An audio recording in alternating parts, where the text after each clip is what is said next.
أحسنوا وأحسنوا العظام إن كنتم مؤمنين. وقول في موضع آخر: كنتم خير أمة أخرجت للناس تأمرون بالمعروف وتنهون عن المنكر. وقول في موضع آخر: الذي خلق الموت والحياة ليبلوكم أيكم أحسن عملا وهو العزيز الغفور. وقول في موضع آخر: بسم الله الرحمن الرحيم: والعصر إن الإنسان لفي خسر إلا الذين آمنوا وتواصوا بالصبر وتواصوا بالحق وتواصوا بالصبر. صدق الله العظيم. وقال النبي صلى الله عليه وسلم: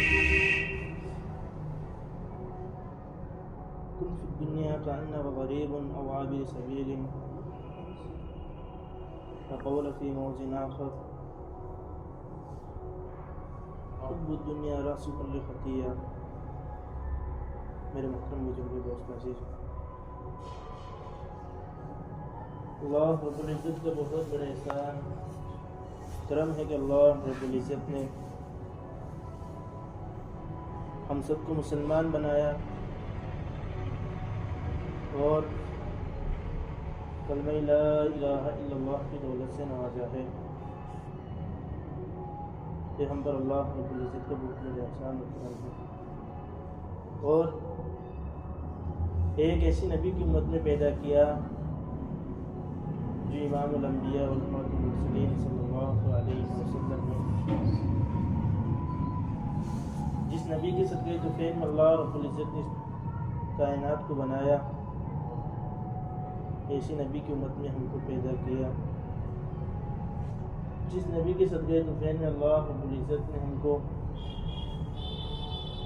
ایمان کو بچانے کی محنت دی کہ ہم دنیا میں رہتے ہوئے اپنے ایمان کو کس طرح بچا لے. ہم جب دنیا سے جائیں تو ایمان کو کس طرح بچا کر لے کر چلے جائیں. جب ہم اللہ رب العزت کے سامنے پیش ہو تو ہمارے پاس ایمان کی دولت ہو. تو اللہ نے جناب محمد صلی اللہ علیہ وسلم کے فعل میں ہم کو ایمان کو بچانے کی محنت دی ہے. میں نے آپ حضرات کے سامنے جو سورہ عصر کی تلاوت کی ہے، دیکھنے کے اعتبار سے بہت چھوٹی صورت نظر آتی ہے، لیکن معنی کے اعتبار سے بہت بڑی صورت ہے. اگر وہ انسان یہ چاہتا ہے کہ میں سمجھنا چاہتا ہوں کہ اللہ رب العزت مجھ سے کیا چاہتا ہے، تو اسے چاہیے کہ وہ سورہ عصر کی تلاوت کرے اور سورہ عصر کے ترجمے کو سمجھے. اس بات کے اس سے معلوم ہوتا ہے کہ امام شافعی رحمۃ اللہ علیہ فرماتے ہیں کہ اگر اللہ رب العزت صرف سورہ عصر کو نازل کر دیتے اور قرآن شریف کا کوئی حصہ نازل نہیں کرتے تو بھی یہ سورہ عصر لوگوں کے لیے کافی ہو جاتی. کیا فرمایا اللہ رب العزت نے کہ والعصر ان الانسان لفی خسر، کہ قسم ہے زمانے کی کہ انسان بڑے خسارے میں ہے، بڑے گھاٹے میں ہے، دھوکے کی زندگی گزار رہے ہیں، دھوکے میں پڑے ہوئے ہیں. اب ہم اندازہ لگائے کہ اللہ رب العزت نے زمانے کو بطور گواہ کے پیش کیا ہے، ورنہ اللہ رب العزت کو گواہ بنانے کی کہاں ضرورت ہے.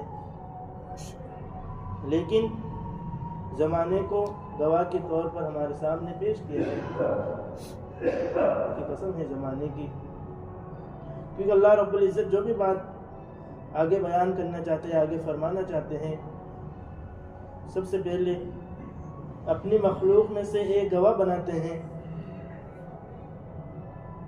آگے کیا فرمایا کہ ان الانسان لفی خسر، کہ انسان گھاٹے میں ہے، بڑے گھاٹے میں ہے، خسارے میں ہے، نقصانات میں اپنی زندگی گزار رہے ہیں، دھوکے کے اندر رہ کر اپنی زندگی گزار رہے ہیں۔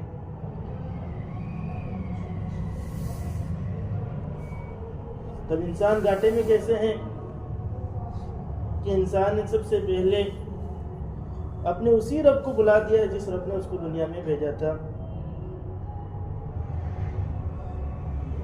اسی رب پر ایمان لا کر اسی رب کے احکامات کو توڑ کے زندگی گزار رہا ہے جس رب نے اس کو دنیا میں بھیجا تھا، اسی نبی کی سنتوں کا جنازہ نکال رہا ہے جس نبی کے صدقے توفیق میں اللہ رب العزت نے اس دنیا کو بنایا ہے۔ آگے فرمایا کہ یہ 4 لوگ کامیاب ہیں، الا الذین آمنوا، کہ جو ایمان لائے اللہ رب العزت پر اور حضور اکرم صلی اللہ علیہ وسلم کی تعلیمات پر، اور حضور اکرم صلی اللہ علیہ وسلم پر، اور موت کے بعد اٹھائے جانے پر، اور بری اچھی تقدیر پر ایمان لائے۔ دوسرا فرمایا وتواصوا الا الذين آمنوا وتواصوا بالصبر، کہ وہ نیک کام کرے، اچھے کام کرے۔ اب نیک کام میں کیا دخل ہے کہ نیک کام اللہ رب العزت کی عبادت کرے۔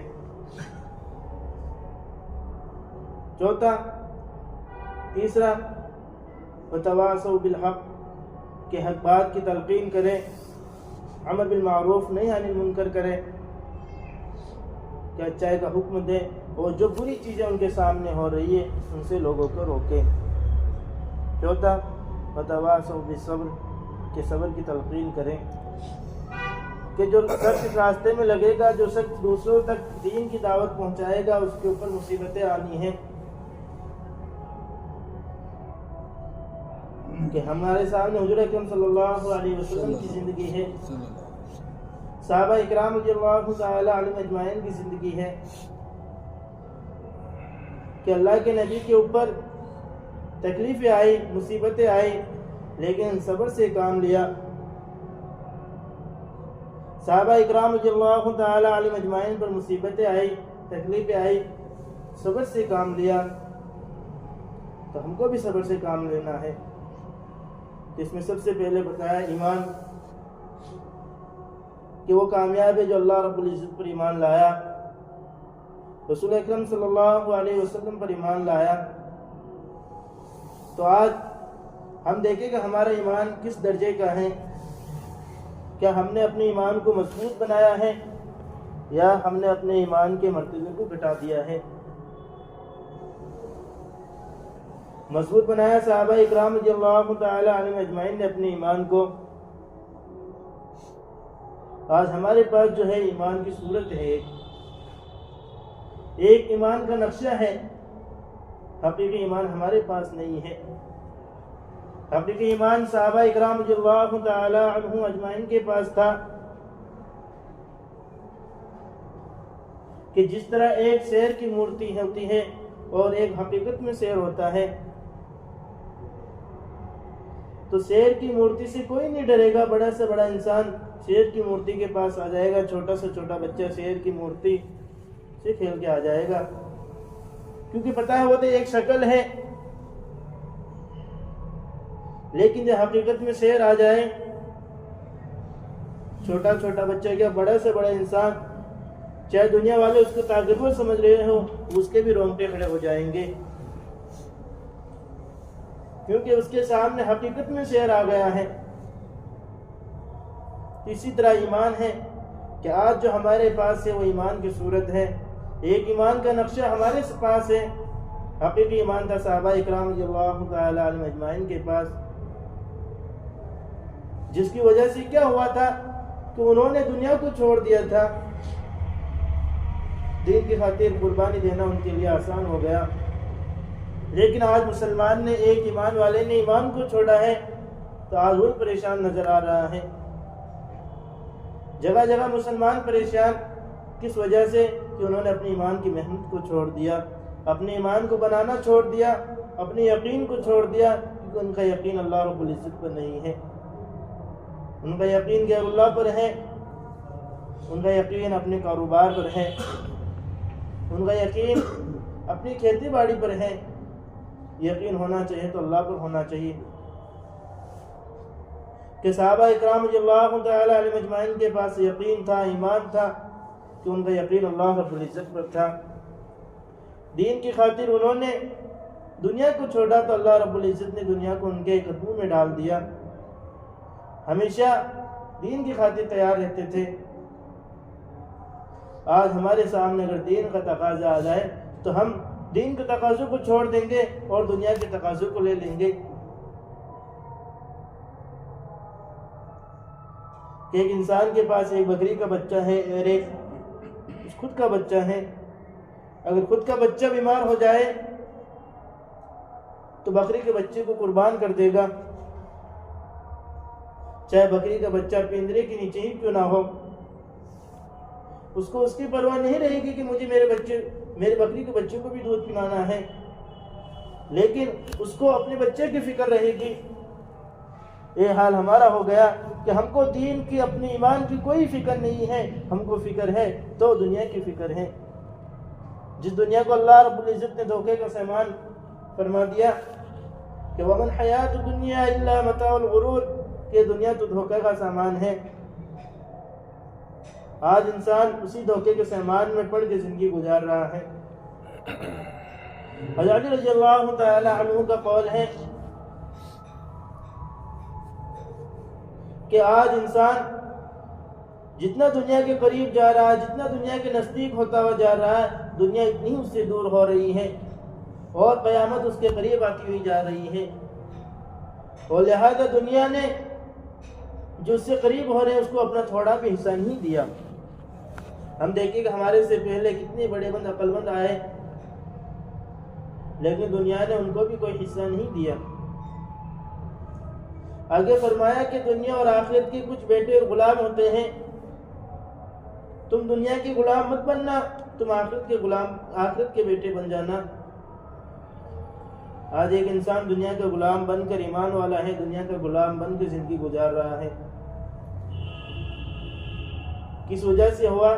کہ اس کے پاس یقین نہیں ہے، یقین کی دولت سے وہ کوڑا ہے۔ حضرت مولانا الیاس صاحب رحمۃ اللہ علیہ نے جو یہ کام شروع کیا تھا تو اس سے پہلے مشورہ کیا تھا کہ آج مسلمان کیوں پریشان ہیں، آج مسلمانوں کو کیوں جگہ جگہ ستایا جا رہا ہے۔ تو ہر ایک نے اپنی رائے رکھی کہ آج کے مسلمانوں کے پاس مال و دولت نہیں ہے، جس کی وجہ سے مسلمان پریشان ہیں۔ تو حضرت مولانا الیاس صاحب رحمۃ اللہ علیہ نے کہا کہ صحابہ کرام رضی اللہ تعالی عنہ کے پاس کون سا مال تھا، حتیٰ کہ ان کے پاس اتنا بھی مال نہیں تھا کہ وہ دونوں وقت کی روٹی بھی چین و سکون سے کھا سکے۔ ان کے پاس تو کپڑے بھی نہیں تھے پہننے کے لیے۔ دیکھ لیجیے حضرت حمزہ رضی اللہ تعالی عنہ کہ جب شہید ہوئے تو ایک کفن ہے، اور کتنا چھوٹا کفن ہے کہ اگر سر کی طرف کھینچا جائے تو پیر کھل جائے، اور پیر کی طرف کھینچا جائے تو سر کھل جائے۔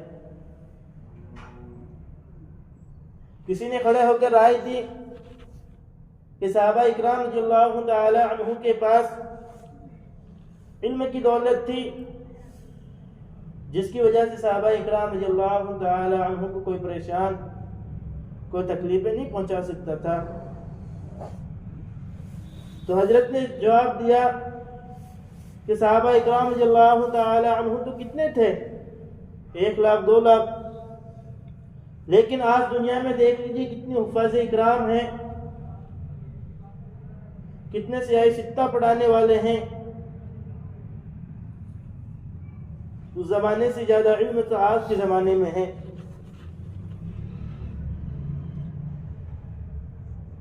تو کسی نے کھڑا ہو کر پوچھ لیا کہ حضرت آپ ہی بتا دیجئے کہ آج کا مسلمان کیوں پریشان ہے؟ تو حضرت نے جواب دیا کہ آج کا مسلمان کے پاس یقین کی دولت نہیں ہے۔ صحابہ اکرام رضی اللہ تعالی علیہ اجمعین کے پاس یقین کی دولت تھی، جس کی وجہ سے دنیا کی بڑی سی بڑی طاقت ان کے سامنے جھک جاتی تھی، اور آج انسان کے پاس یقین کی دولت نہیں ہے تو انسان دنیا کی طاقت کے سامنے جھک رہا ہے۔ آج انسان کے پاس ایمان کی چاشنی نہیں ہے، ایمان کی حلاوت نہیں ہے، ایمان کی مٹھاس نہیں ہے، جس کی وجہ سے اس کو دنیا میں رسوا ہونا پڑ رہا ہے۔ اگر ہمارے اندر ایمان کی چاشنی آ جائے، ہمارے اندر ایمان کی حلاوت آ جائے، ایمان کا مٹھاس آ جائے، تو دنیا کا کوئی انسان نہیں جو ہم کو جھکا سکے۔ تو ہم کو ایمان کو بنانے کی محنت کرنی ہے۔ ہماری ذمہ داری صرف عبادت نہیں ہے، عبادت کے ساتھ ساتھ ہماری ذمہ داری دعوت کی بھی ہے۔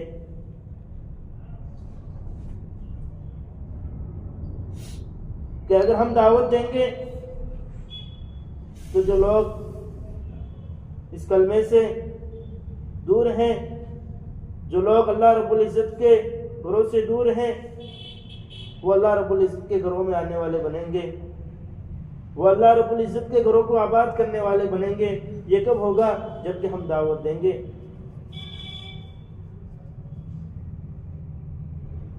اللہ رب العزت نے تو فرمایا قُلْ هَٰذِهِ سَبِيلِي، کہ میرے پیارے نبی، اے میرے چاہتے نبی، آپ لوگوں سے کہہ دیجئے کہ میرا راستہ ہے۔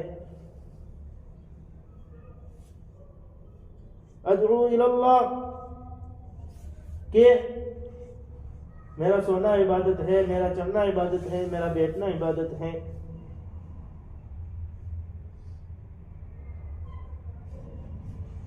لیکن آج لوگ اسی دعوت والے کام کو چھوڑ کے زندگی گزار رہے ہیں۔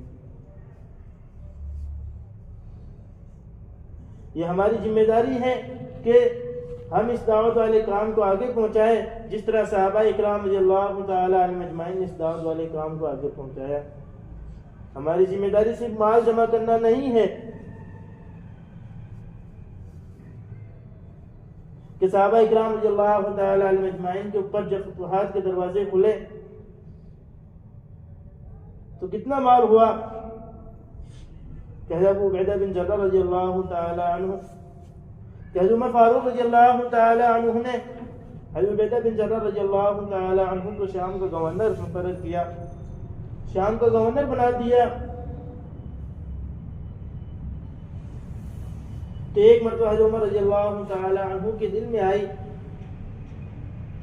کہ کہیں ایسا تو نہیں کہ میں نے ابو عبیدہ بن جراح رضی اللہ تعالی عنہ کو شام کا گورنر تو بنایا ہے، وہ وہاں جا کر بڑے بڑے بلڈنگیں، بڑا محل تو نہیں بنا لیا کہ وہاں جا کر دنیا میں تو نہیں لگ گئے؟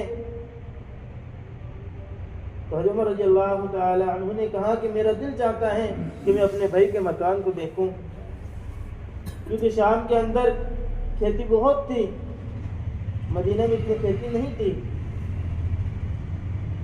تو حضرت عمر رضی اللہ تعالی عنہ شام پہنچ گئے۔ حضرت عبیدہ بن جراح رضی اللہ تعالی عنہ سے کہا کہ میرا دل چاہتا ہے کہ میں آپ کے گھر دیکھوں، میں اپنا بھائی کا گھر دیکھوں۔ تو حضرت عبیدہ بن جراح رضی اللہ تعالی عنہ نے کہا کہ جب آپ میرے گھر کو دیکھیں گے تو آپ کے سامنے صرف اپنے آنکھوں کے نچوڑنے کے علاوہ کچھ بھی نہیں ہے، اس لیے رہنے دیجیے، آپ میرا مکان مت دیکھیں۔ لیکن حضرت عمر رضی اللہ تعالیٰ عنہ کی چاہت تھی کہ میں اپنے بھائی کا مکان دیکھوں، لہذا ایک دن حضرت عمر فاروق رضی اللہ تعالیٰ عنہ کو لے کر چلے، کہ چلتے رہے بستی سے باہر نکلے۔ جب بستی سے باہر نکلے تو حضرت عمر رضی اللہ تعالیٰ عنہ نے کہا کہ میرے بھائی، میں تو آپ کا مکان دیکھنا چاہتا ہوں، آپ مجھے کہاں لے کر جا رہے ہو؟ تو حضرت عبیدہ بن جراح رضی اللہ تعالی عنہ نے کہا کہ میں اپنے مکان پر لے کے جا رہا ہوں،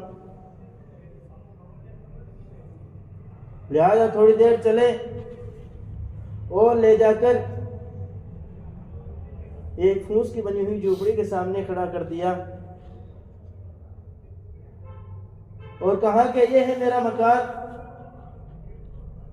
دیکھ لیجئے۔ حضرت عمر رضی اللہ تعالی عنہ اندر گئے، اندر جانے کے بعد کیا دیکھتے ہیں کہ ایک مصلی بچھا ہوا صرف، اور حضرت عبیدہ بن جراح رضی اللہ تعالیٰ عنہ سے کہہ رہے ہیں کہ تمہارا باقی سامان کہاں ہے؟ حضرت ابو عبیدہ بن جراح رضی اللہ تعالیٰ عنہ نے کہا کہ باقی سامان سے کیا مراد؟ کہا کہ تمہارے کھانے پینے کی چیزیں کہاں ہیں؟ تب حضرت عبیدہ بن جراح رضی اللہ تعالیٰ عنہ ایک پیالہ لے کے آئے اور اس پیالے کے اندر پانی تھا اور پانی کے اندر روٹی کے ٹکڑے تھے۔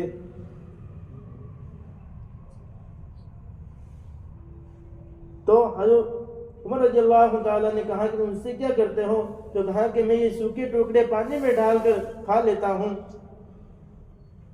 اور یہ اتنا میرا سامان ہے قبر تک پہنچانے کے لیے کافی ہے سامان، کہ دنیا کے دن گزارنے کے لیے میرا اتنا سا سامان کافی ہے۔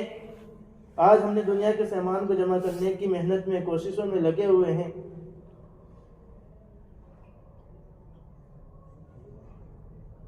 لہذا حضرت عمر رضی اللہ تعالیٰ نے کہا اور سامان تو بتلا دیجئے۔ کہا میرے پاس اس کے علاوہ کچھ بھی نہیں ہے، میں ہفتہ بھر کی روٹی ایک گڑیا سے بنا لیتا ہوں اور وہ مجھے بنا کے دے دیتی ہے اور میں اس کو پانی میں ڈال کے کھا لیتا ہوں۔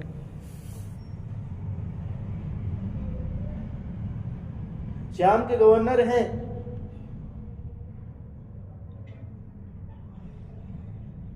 کیسر و کسریٰ جیسی طاقتیں ان کے سامنے ہیں،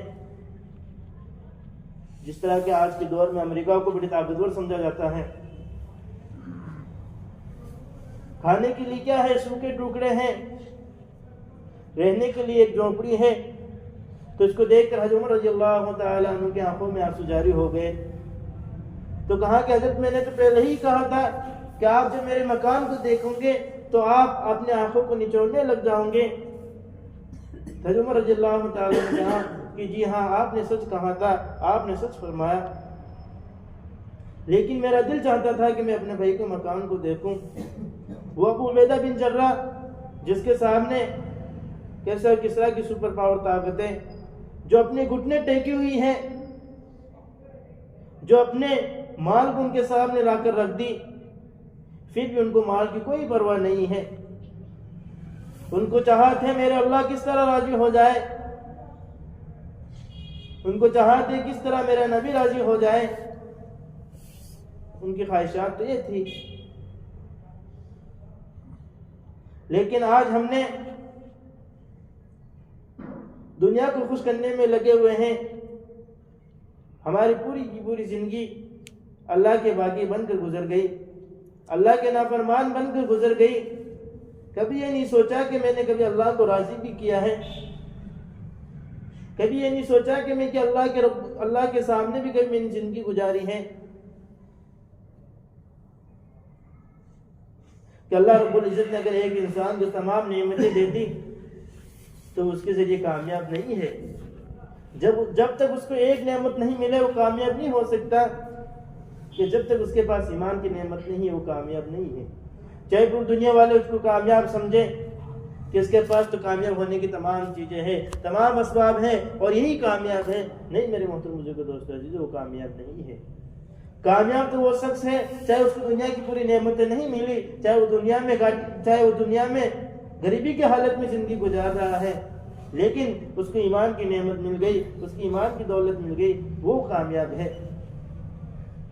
صحابہ اکرام رضی اللہ تعالیٰ عنہ اجمعین کے پاس کیا تھا؟ کچھ بھی نہیں تھا، پھر بھی دنیا میں کامیاب ہوئے اور آخرت میں بھی کامیاب ہوئے۔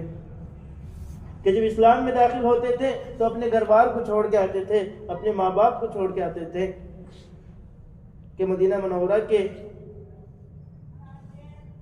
نزدیک ایک بستی تھی، اس میں ایک صحابی رضی اللہ تعالیٰ عنہ رہتے، کہ ان کو جو اپنے دوستوں کے ذریعے معلوم ہوا کہ مدینہ میں کوئی انسان آیا ہے جو نبوت کا دعویٰ کرتا ہے اور وہ یہ کہتا ہے کہ میں اللہ کا نبی ہوں، میرے اوپر وحی آتی ہے، تو لہذا وہ حضور اکرم صلی اللہ علیہ وسلم کی خدمت میں حاضر ہوا اور حضور اکرم صلی اللہ علیہ وسلم کی خدمت میں حاضر ہو کر اللہ کے نبی سے کہا کہ مجھے کلمہ پڑھا دیجئے، میں نے سنا کہ مدینہ میں ایسا شخص آیا ہے جو حق کی طرف بلاتا ہے۔ تو حضور اکرم صلی اللہ علیہ وسلم نے ان کو کلمہ پڑھا دیا۔ لہذا ان صحابی سے کہا تھا کہ تم ابھی اس کا اظہار مت کرنا، اس کو ظاہر مت کرنا کہ تم اپنے قبیلے میں جا کر رہنے لگ جاؤ۔ لہذا صحابی گھر چلے گئے، گھر والے سے مخالف ہے، ابھی تو اللہ کے نبی کی مخالف ہے، تدبیریں کر رہے ہیں گھروں میں رہ کر کہ کس طرح جو نیا دین مدینے میں آیا ہے کس طرح ہم اس کو مٹا دیں۔ لیکن جو اللہ کے نبی کی خدمت میں گئے، کلمہ پڑھ کے آئے، انہوں نے اس دین سے ایسی محبت کی، اللہ کے نبی سے محبت کی، اللہ رب العزت سے محبت کی کہ جب اللہ کے نبی کا نام گھر میں لیا جاتا تھا تو جھوم جاتے۔ گھر والوں نے دیکھا کہ اس کا رہنے سہنے کا طریقہ پورا کا پورا تبدیل ہو گیا، تو ایک مرتبہ ان کے چاچا نے ان سے پوچھ لیا کیا تم نے اپنے آبا و اجداد کے دین کو چھوڑ کے دوسرے نئے دین میں داخل ہو گیا؟ تو دین سے محبت تھی، اللہ سے محبت تھی، اللہ کے نبی سے محبت تھی، تو محبت چھپی نہیں گئی، فوراً کہہ دیا کہ ہاں میں نیا دین جو مدینے میں آیا ہے اس میں داخل ہو گیا ہوں۔ چاچا نے دو چیزیں رکھی سامنے اتنا سننے کے بعد کہ تیرے سامنے دو چیزیں ہیں، تو جو چاہے فیصلہ کر لینا، یا تو واپس اپنے آبا و اجداد کے دین کو قبول کر لے اور جس نئے دین میں تو داخل ہوا اس کو چھوڑ دیں، اور اگر تجھے یہ گوارا نہیں کہ تو اپنے آبا و اجداد کے دین میں واپس داخل ہو تو اس مکان کو چھوڑ دے، اپنے گھر والوں کو چھوڑ دے۔ صحابہ رسول نے فوراً فیصلہ کر لیا تھا کہ میرے لیے میرے گھر کو چھوڑنا آسان ہے، لیکن جس اللہ سے محبت کی ہے، جس دین سے محبت کی ہے، جس نبی سے محبت کی ہے، اس کو چھوڑنا میرے لیے ناممکن ہے، مشکل ہے۔ لہذا اتنا سننے کے بعد چاچا نے بہت مارا، یہاں تک کہ جب ان کو گھر سے نکالا تو ان کے بدن کے اوپر جو کپڑے تھے وہ بھی چھین لیے۔ لہذا آخرکار ماں تو ماں ہوتی ہے، جب ماں نے دیکھا کہ میرے بچے کو ننگا کر کے برہنہ کر کے گھر سے نکالا جا رہا ہے تو اپنے شوہر کے خوف کی وجہ سے، اپنے شوہر کے ڈر کی وجہ سے کچھ کہہ نہیں سکی، لیکن چھپکے سے اپنے بچے کو ایک چادر دے دی اور بچے سے کہا کہ تو اس کے ذریعے اپنے بدن کو چھپا لے۔ لہذا بچے نے چادر کے دو ٹکڑے کیے، ایک ٹکڑے سے اپنے سطر کو چھپایا اور ایک ٹکڑا اپنے بدن کے اوپر ڈال دیا۔ لہذا صبح کا سہانا وقت ہے، رات میں گھر سے باہر نکال دیے گئے۔ قدم کس طرف اٹھے؟ قدم سے اسی طرف اٹھیں گے جہاں سے سودا کر کے آئے تھے، جس سے محبت کر کے آئے تھے اسی طرف قدم اٹھیں گے۔ لہذا صبح کا وقت تھا اور حضور اکرم صلی اللہ علیہ وسلم کی خدمت میں صحابہ اکرام رضی اللہ تعالی عنہ بیٹھے تھے۔ جب اللہ کے نبی نے ان کو آتے ہوئے دیکھا دور سے تو اللہ کے نبی مسکرانے لگے۔ صحابہ حیران ہو گئے، کون شخص آ رہا ہے جس کے بدن پر دو چادریں ہیں اور اس کو دیکھ کر اللہ کے نبی مسکرا رہے ہیں۔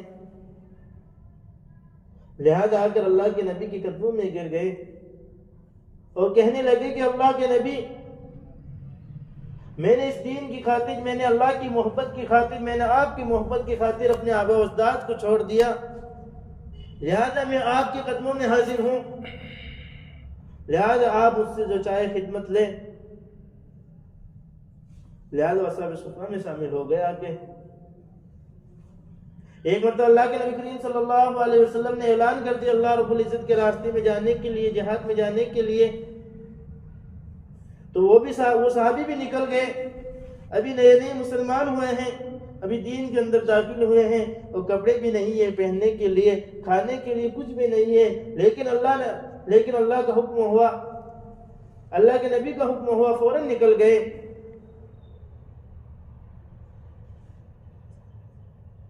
راستے میں گئے، چلتے گئے، راستے میں بیمار ہوئے، سخت بیمار ہو گئے، لہذا صحابہ نے اللہ کے نبی کے پاس خبر پہنچائی کہ جو صحابی نئے نئے ابھی اسلام میں داخل ہوئے، ایمان میں داخل ہوئے ہیں، وہ سخت بیمار ہو گئے۔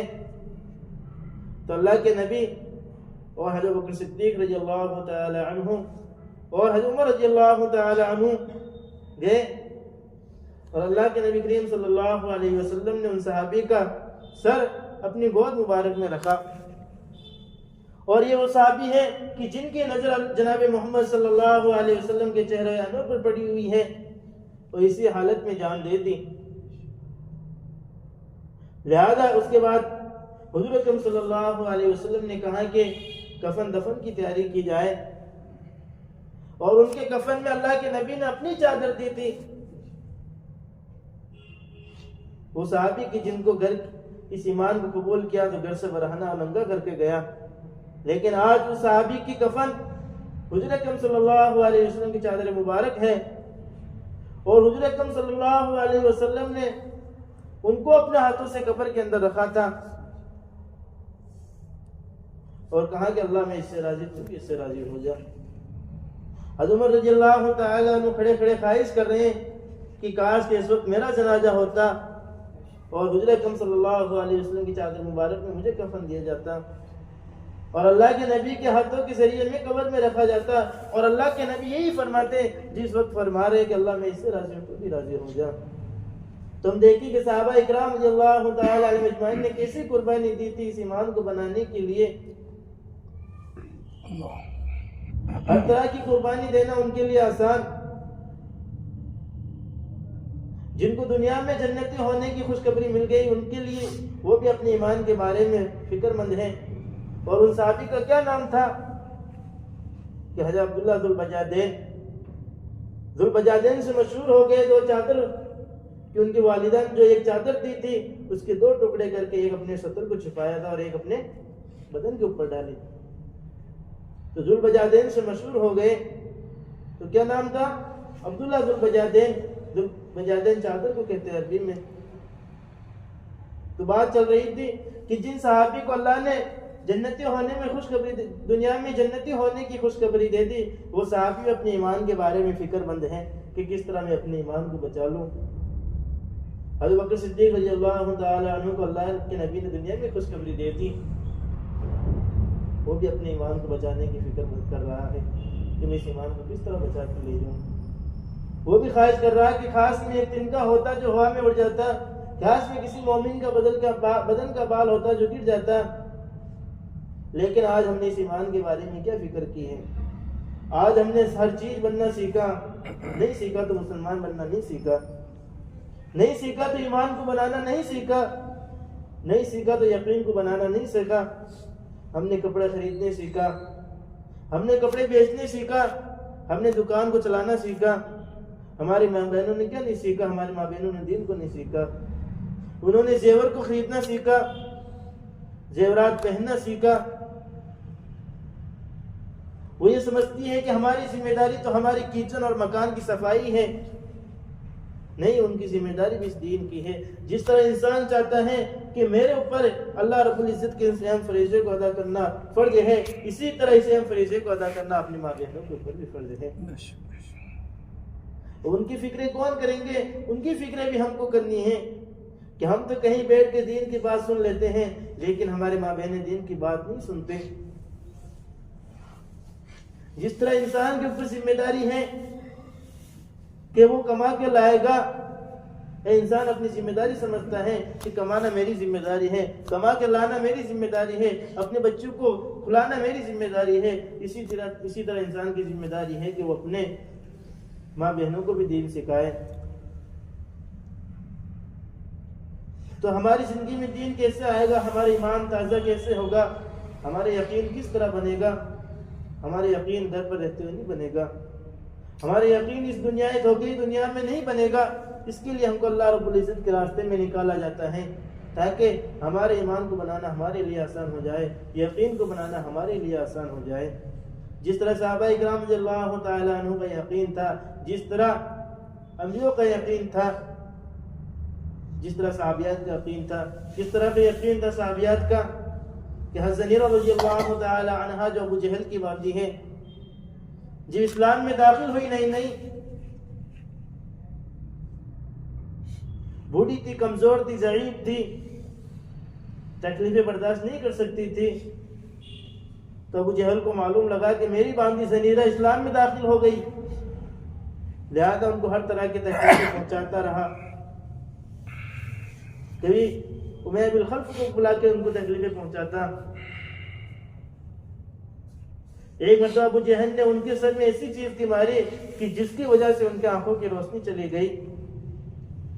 تو حضرت زنیرہ رضی اللہ تعالیٰ عنہ نے کہا کہ اللہ، میں کمزور تھی، ضعیف تھی، لیکن مجھے اس نے تکلیفیں پہنچائی، میں نے ان کو برداشت کیا، میرے اوپر جتنی مصیبتیں آئی میں نے اس کو برداشت کیا، لیکن اللہ آج تیری شان میں گستاخی کر رہا ہے۔ کیا گستاخی کر رہا تھا؟ کہ ان کی آنکھوں کی روشنی چلے گئی، تو ان سے کہہ رہا ہے کہ تمہارے جس دین کو تم قبول کی ہے، جس اللہ پر تو ایمان لے کر آئی ہے، اس اللہ سے آج تو اپنے آنکھوں کی روشنی لے کر بتلا دے۔ تو اللہ سے کہہ رہی ہے کہ اللہ آج یہ تیری شان میں گستاخی کر رہا ہے اور میں اس کو برداشت نہیں کر سکتی، میرے اوپر جتنی تکلیف آئی میں نے برداشت کی، اتنا کہ